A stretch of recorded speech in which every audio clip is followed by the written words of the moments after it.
mwaje uzi iki si igihe cyo guteka none mwibereye hano. Yesu abarebe neza, Yesu abarebe neza. Aho hari abashyitsi nawe mwitwatanga mu Jean Bosco ubuvugabutumwa bwiza ntuye ku Kagugu hariya. Muri iyi minsi ndabariza ku itorero rya Deperi Kamuba nari ku murenge wa Mageragere paruwasi ya Muganza. Yesu yarangijije. Twese tuvuge cyane amen.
Tugende kwa Filemoni muragerayo bwije. Ni igitabo ndakunda gusoma. Atangiye kwerekana mwerekerana. Nimuhagera muragerayo bwije. Mwagezeyo mubazanye ni igitabo gisuzuguritse ariko gikomeye cyane. Kigira kandi igice kimwe gusa kimwe rugo no tujye kuganira ngo ni kwandera ni hafi yande y'Abaheburayo na Tito. Nawe urageraho ryari. Reba ntabwo abantu bigeze uhasoma. Umurongo wa 20 umurongo wa kangahe haranditswe ngo bibe bityo mwene data tubonemo umumaro umwami wacu uduhura umutima muri Kristo. Tuvuge cyane amen. Uriya ntarahagera no kuri Imana. Bibe bityo mwene data tubonemo umumaro kandi umumaro ungirira uranduhura umutima muri Kristo. Munyikize cyane amen. Timoteyo wa 2 niko mubyita. Timoteyo wa 2 ibice 4 umurongo wa 11 no gusubira inyuma gatoya. Ibice 4 umurongo wa kangahe? Wa 11. Ibice 4 Timoteyo wa 2 niko tubyita imvugo ya hafi, umurongo wa kangahe? Wa 11. Luka niwe wenyine ukiri kumwe nanjye. Shaka bari kumuzane kuko agira umumaro wo kunkorera, tuvuge cyane amen. Luka niwe wenyine ukiri kumwe nanjye. Ubwo abandi bari hehe? Ntabahari. Baragiye. Ariko nshakira Mariko kuko nawe agira umumaro wo kunkorera, abaje mu nzu y'Imana tuvuge cyane amen. Wumve za Bibiliya turebana. Naza gusubiramo ayo magambo kenshi ntabwo muri bayahuje n'umugore. Abanota ni murote vuba. Ucunguze uburyo mwete, dore mwaje. Imana ibaha umugisha, Imana ishimwe, Imana ihimbazwe. Kutarandika vose tikuraho ubundi tugabanisha. Ibi niyo uzawunyigisha ejo bundi. Yesu ashimwe, Yesu ashimwe. Uru ni urwandiko Pawulo yandikiye Filemoni, umukire w'i Kolosayi. Yari umukire, yari afite umukozi witwa Onesimo w'ibandi w'ingegera wamwibye. Aramuhemukira, biba ngombwa ko umukwamo w'Abaroma umujyana muri prison centrale. Onesimo bishaka kuvuga ingirakamaro, yibye bosi Filemoni umukire w'i Kolosayi, arangije aramutoroka agwa mu maboko y'Abaroma, kandi iki cyaha bagikatiraga urwo gupfa. Ageze muri gereza y'i Roma ahahurira na Pawulo. Onesimo bishaka kuvuga ingirakamaro, ahahuriye na Pawulo amubwiriza ubutumwa bwiza. Ibandi ingegera ihura n'umukozi w'Imana. Abo Yesu yagire neza tuve cyane amen. Abantu bakoresha muri Imana. Ni rumwe mu nzandiko abantu badasoma, ariko rugizwe n'ibintu bitatu ushobora kuza kuvuga nibona akanya. Icya mbere ni urwandiko rwo kunga, lettre de réconciliation. C'est une lettre de réconciliation. Reconciliation letter. N'ubona ruri igice kimwe n'urwandiko rukomeye. Filemoni bosi we, ndakwandikiye, ariko nzi ko wakomeretse, ibandi yaraguhombeje. None rero ngiye kwandikira n'itsinda ry'inshuti zawe magara. Ndi kumwe na Pasiteri Timoteyo, kandi ndi kumwe na Fande Arkipo inshuti yawe, ndi kumwe kandi n'umugore wawe Afiya, nanjye Pawulo umusaza. Turi itsinda tugiye kukugaburira ingegera itarakugira umumaro kera, ariko ubu yakugirira umumaro. C'est une lettre de réconciliation.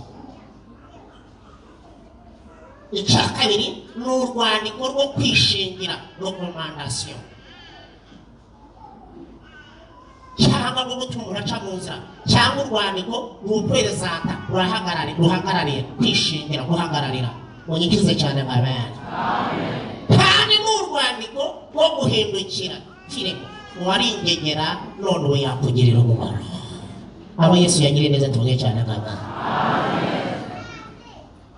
Pawulo arwandika yari agifungishijwe ijisho, kuko yafunzwe uburyo bubiri. Uburyo bwa mbere afunze yabashaga gusurwa, niho yanditse urwandiko rw'Abanyefeso, yandika urw'Abanyafilipi, yandika urw'Abakolosayi, yandika n'urwa Filemoni. Urwandiko rw'Abafilipi arwandika ngo ni rwo rwandiko runejeje cyane, niyo mpamvu ngo rwitwa irindi zina, ngo rwita urwandiko rw'umunezero, lettre de la joie. Ngo nibo bagize iyerekwa ryo kugira umumaro, ngo bajya gusura Pawulo bamushyiriye impano. Abaroma bagendaga ibokoboko bari ibiyuko. ndebye imirari we itorero ry'Iroma ryarabaciye ariko nta yerekwa rigira. Abagalatiya bo mu Bugiriki barabacire ariko ntibigeze bamusura bamushyira impano, bagendaga imbokoboko. Ubwo isukari yarahendaga. Abagalatiya bo muri Aziya barabacire, ni Abarabu, bagendaga imbokoboko, bari bafite imibare. Byari ibisambo. Tugira abakristo b'ibiyugusha, akwakiriza amazi kandi inzara yenda no kwica, agategura amazi, isukari akayihisha n'ibindi byose. Wagera Yesu we uruguyemo n'ukuri kw'Imana, usanze tumaze kurya gaze se ntihari, wiciye uko.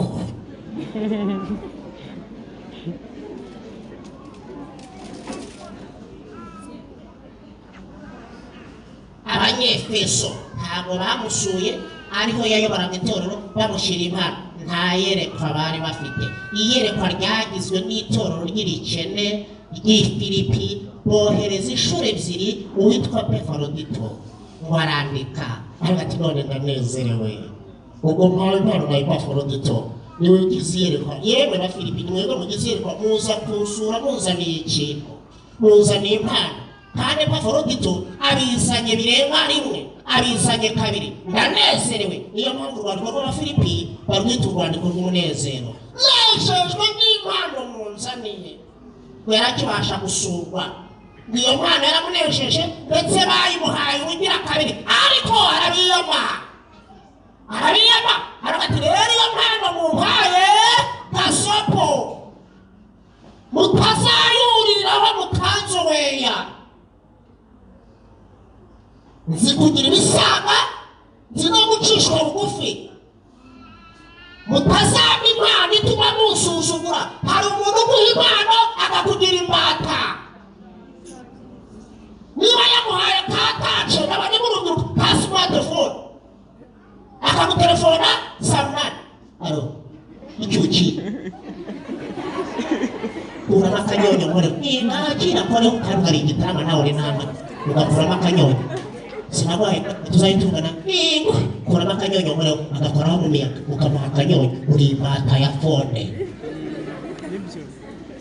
Impano wahawe ni iy'ububata, nicyo Pawulo yiyamagira itorero. Impano wahawe ni iyo kugukorakora ku matayi bagukanda nk'ibitoki. Akazi wahawe nta bukristo burimo, uri imbata, uri munsi y'igicucu cy'umuntu. Pawulo arabiyamara ati impano mumpaye si yo kunzobeya, ya moto ufite ibyo ukoreraho urabizi. Uze kuza tuvugane, wenda ni nyokobuja, ndaza kuza. Ningererwa se ntasa munana aramaze kumubwira ko agize abagenzi benshi. Impano zica umutima iyo zitaje mu nzira nziza, harimo kubiyama. Ayaya, mu minsi ishize haje impano zinyuze mu cyo bita kakawete, yari nziza, ariko abatipe bamwe n'abatipete banyuramo. Ukaba wicaranye n'umugore wawe mwagiye gusura indi timu ngo muri abavandimwe, akareba umugore wawe tayeze ku muhanda impano, akamupima yarangiza akamugurira amakariso, kandi iwanjye yambaye n'ubu ntabwo nyizi wararyaye. Umugabo wundi akagura amakariso y'umugore wawe, akajya amubaza ikurere yambaye wowe utayizi. Uyu munsi wambaye iy'ubururu, uri imbata. Abakristo benshi baguye muri kakawete mu mpano, bakoze kuntumira.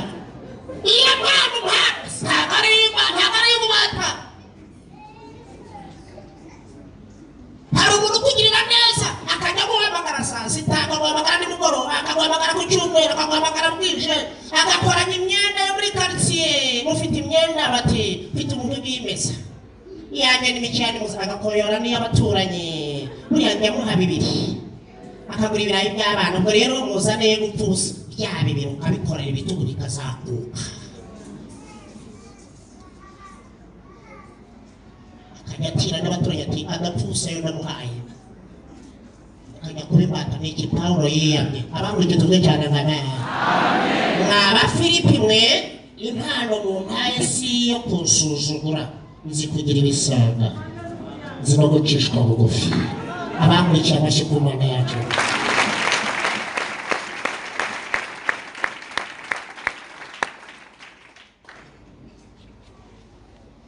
yandikira Filemoni rero yari abonye amakuru Onesimo atashe bamufunguye kandi yarahindutse Haleluya torero amen ubu naje kuganira namwe kugira umumaro numarize ngo Imana nigusubiza uzayimarira iki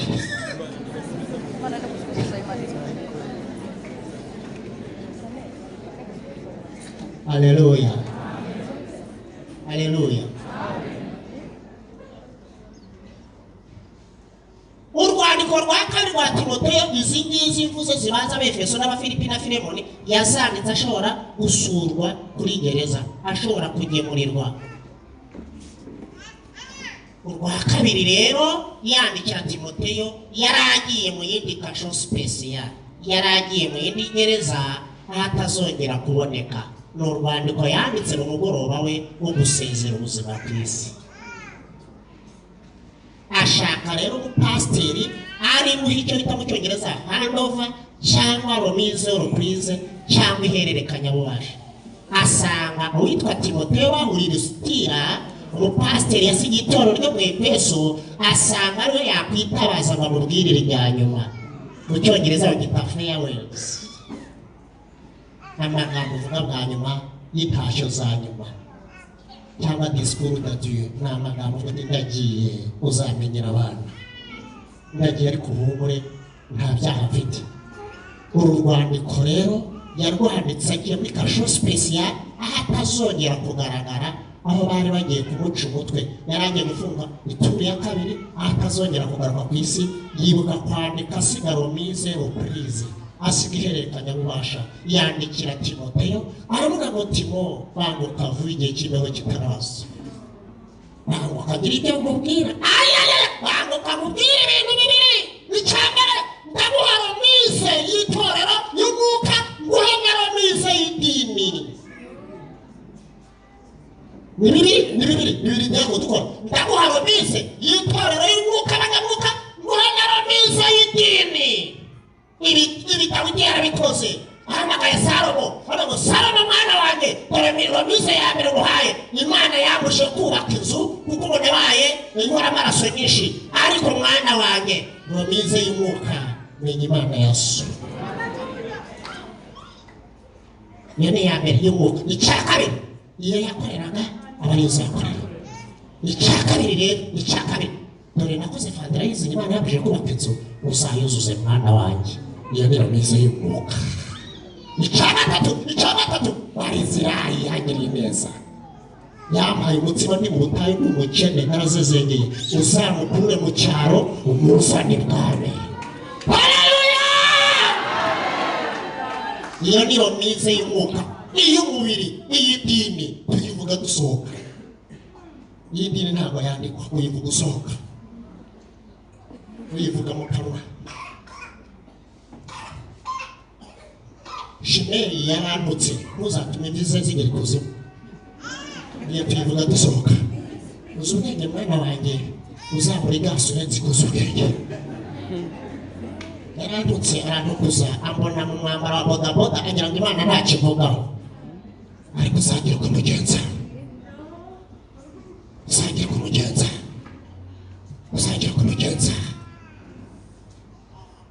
niyo tuyivuga dusohoka ntabwo yandikwa muri remise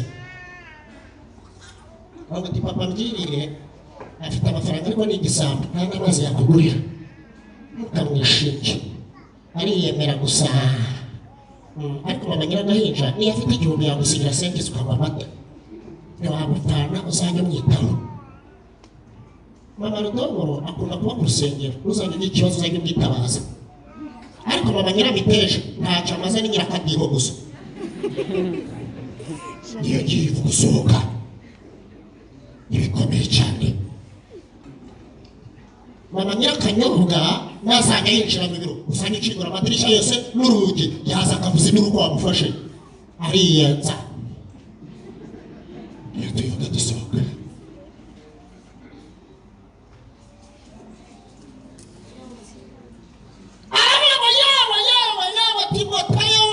Timote wanguka guhera minsi iya mbere Luka niwe wenyine ukirwa nanjye muri iyi prison niwe ukinsura Luka ngo yakoraga ibiki ngo yazindukaga mu gitondo mbere yuko ajya ku kazi yari dogiteri w'umuganga ngo akajyana ibipfuko akajyana ibinini akajyana inshinge akajyana imiti mbere yuko ajya ku kazi mpora nyifungishije ijisho ngo akabanza kumwomora ingoma Imana ikomora ingoma abashingomana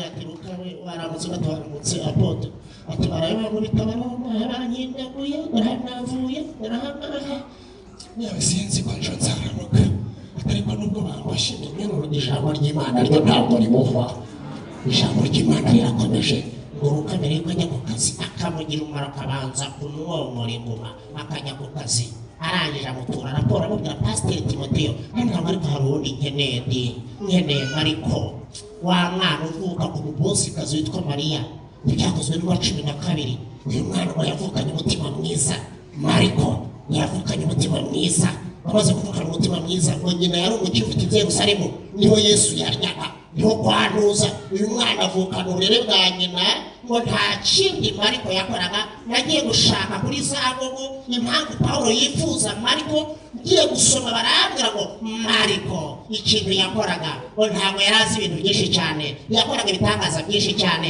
mu gifaransa bavuga ngo il s'occupe au besoin pratique wowe yari ati muragenda ryari reka mbategera ifarashi muragenda kuvuga aho tubaringana iki ubanze murye ka capati ubwo se ko umwana atagiye kwigura bigenza ute bino guha amafaranga uzawe yagishyura ngo we iri s'occupe au besoin pratique ngo we yashaka mu bikorwa ibyo abatumisha bakeneye agafinansa Pawulo na Barinaba kandi Barinaba yari mubyara we ngo we yibandaga ku bikoresho bakeneye akabibaha niyo mpamvu Pawulo amukeneye mu ipfa rye yamutumye mwitero n'igitabo bari muzanire vuba bati bariko muzanagire umumaro ngo mu gihe Pawulo na Barinaba bo bitaga hibanaga cyane ku by'umwuka aho muri iki tuvuge cyane mana aravuga yawe Timoteyo banguka nyir'ibyo kugira ndagiye nimuzongera kubona funze ubundi buryo ariko ntuzaze wakutse umutima narwanye intambara nziza narenze ibyo kwizera ibisigaye mu kikaba no gukiranuka uyu mwami umucamanza utaraza amakuru urya munsi maze kumera nk'ibisuko ku gicaniro ndagiye kunyica ariko uhaguke gira ibyo mubwire Dema wasigiye iyo ni raporo y'idini yakunze by'iki gihe mubwire na Alexandre umucuzi w'imiringa umukire cyane utaca mu itorero Imana n'izamuca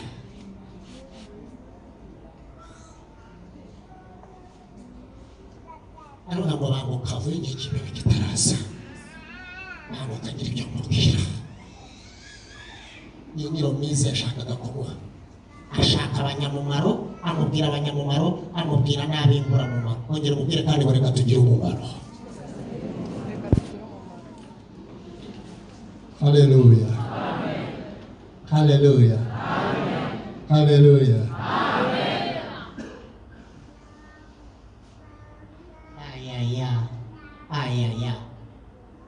Filemoni yamwandikiye amusubiza uwari waramukoshereje uwari waramuhomeje umujura witwa Onesimo muri rya fungwa rye rya mbere yagiye kubona abantu witwa Onesimo amuguyeho mu kujya gufungurwa rero igihano cye kirangiye kandi Pawulo yaramubwirije ubutumwa bwiza abura hazanyura kuko Filemoni yari umukire washyizeho ingenza nimumubonera muzambwire Filemoni yaranyibye nimumubonera muzambwire ngo umwana agira ubwoba bw'ukuntu azongera guhura n'umukire yahemukiye w'i Kolosai Pawulo baravuga ati humura ndaguha urwandiko rw'inzira humura ndaguha urwandiko rutuma ntacyo uzaba Kristo Yesu atanga urwandiko rutari rw'itorero abarubonye tuvuge cyane n'abana. Umusaraba mwiza niho umuntu abonera urwandiko rw'iki rutari bw'iki. Ndashima iki? Ndashima ariko cyane cyane ndashima umwami Yesu. Amashyi ku Mana yacu.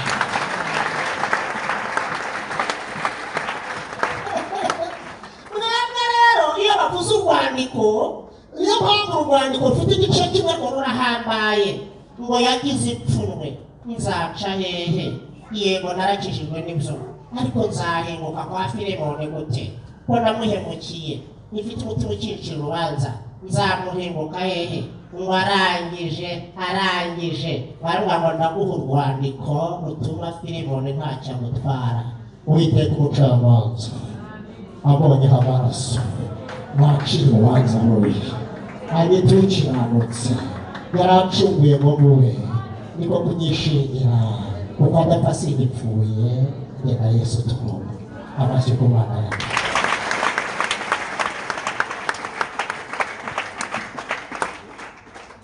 Ntabwo urwandiko rugira amagambo menshi, niyo mpamvu mwabonye rugizwe na shapitire imwe gusa. Uru rwandiko rwa rekomandasiyo, urwandiko rukomanda ntabwo rugira amagambo menshi, rugira ibika byinshi. Reka ntabwo rugira ibika byinshi. Reka urwandiko rugucishaho abandi batanyuze. Ubu Yesu yaduciriye inzira iducishaho abandi batanyuze. Yesu ashimwe cyane. Nibutse ahantu nakoraga kera mu myaka itambutse, twangajaga abakozi benshi, bangajaga n'abagabo ntabwo batangaga akazi. Abantu bakaza bakirinda inyuma y'ikigo, kandi twakoreshaga cyane igitsina gore. Bakaza bakirunda inyuma ya porotayi, bakagera kuri 500 cyangwa se barenga. Abasekirite bagafunga, ariko wajya kubona uruko kuzibira no gukumira bari inyuma y'ikigo, ukabona umwana umwe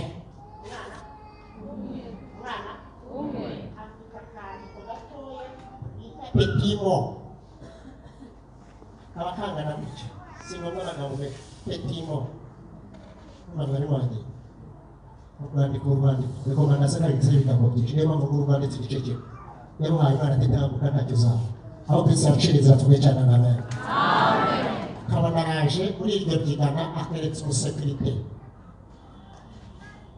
ni ukureba izina n'isinya gusa, agahita akingura imiryango. Hari inzira ndende kuva kuri porotaye kugera aho dukora. Umwana kuko afite akantu akaza ntamutangire, umutangiriye imbere igirayo we. Hari uwo twavuganye kabese, akanyura ku madeparitoma menshi. Nabaga nicaye ku muryango ahantu nungirije bose, akaza niwe uranyandikirayo, ahita nziba. Niyo ufite urwandiko uzibisha ibintu, niyo ufite isezerano hari kuzibisha.